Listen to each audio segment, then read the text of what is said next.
The trouble with bucket list destinations is that everyone else wants to go there too. Travel writer Heather Greenwood Davis is back with some tips on how you can enjoy some popular spots in a way that keeps the crowds to a minimum. Good morning. Thanks for joining us. Good morning. Happy to be here. We're literally flying around the world with you today. In a very good way. We are. And we're starting in Iceland. Yes. Okay. So Iceland, this was my first trip to Iceland that I'm sharing with you today. And I think for a lot of people, Iceland can be overwhelming because you don't know where to start, right? Okay. Everybody goes to Reykjavik, but then what? What I loved, I did it by cruise. So we did a circumnavigation of Iceland, which was phenomenal. We did it with scenic luxury cruises and tours. And you unpack once, of course. You've got the spa, fitness, great dining and information, all of that on board.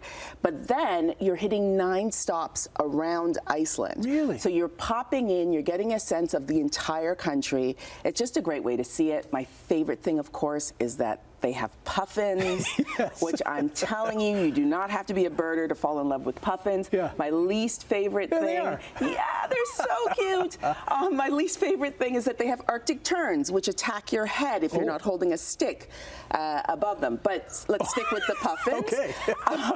And it's just, Iceland's just this great summer adventure. Highly recommend it. So how long does it take to go all the way around? It took us, I think we were on there for about 13 days. Really? Yeah, but it was, you know, you're stopping all the time, so it's just phenomenal. Yeah. From Iceland to halfway around the world, Shanghai, China. Shanghai, China. Wow. So this was my second visit to Shanghai. I actually was first there in 2011. I went back because my youngest son, Cameron, is actually doing a semester abroad in Shanghai. I actually thought I would never get back to China. It was phenomenal. It has changed so much since 2011. Okay. I stayed at the Mandarin Oriental. That's us in 2011. He's a lot bigger now. That's him now. We stayed at the Mandarin Oriental in Pudong, and what I think is great about this in terms of avoiding crowds is that the city, Shanghai, is obviously very, very busy. Yeah. Pudong is the business district. Okay. So you're staying in an area that's a lot more quiet, that you can relax a little bit more. The transit system is so easy. It's so easy to get out, explore the city, but each night you're coming back to like tranquility, right? Quiet walks, lights on the harbor. Yeah. The hotel itself, as you can see, gorgeous. Tons of original art in there. You're looking at the Michelin star restaurant that they have there. So you can get a lot just at the hotel, but then you're like easy breezy to get into Shanghai. How long is the flight from Canada to Shanghai? I think it took us 13 hours. Okay, I so want to not say. terrible.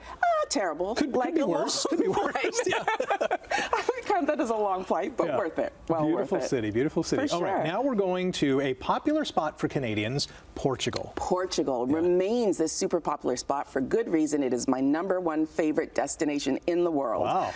But I've avoided the Algarve in the past because the Algarve is the southern part of Portugal, and it tends to get very busy. A lot of hotels, a lot of beaches, but a lot of tourists. Okay. So finding a way to explore that feels authentic can be tough. I stayed at the W Algarve. The staff is so keen on connecting you to the culture there.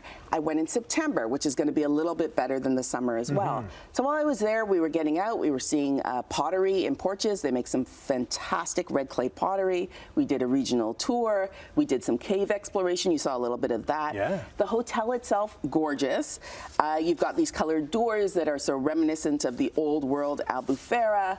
Everything faces west, so you've got terrific sunsets. They've got residences that have more space and full kitchens, but also they're child and pet friendly, which isn't something you necessarily think about with a W resort. Yeah. It's sort of more, you think, millennial culture when you go there, but they're really changing the way they do that. Lastly, my favorite thing was that they have a restaurant there called Vino that is all about tinned fish culture. Wow. So, you know, you go to Portugal, nobody comes back without sardines, tins of sardines, like the airport sells sardines. They are really well done there, and this entire restaurant is dedicated to tinned fish. So I'm a convert. I'm now into that. You must have seen a lot of Canadians there. Tons of Canadians.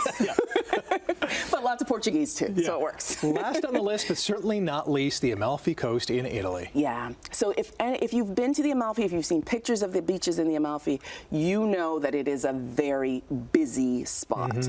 So the way we did it, again, I was on a boat. I was on a 6-bedroom catamaran called the Dream Amalfi. Wow.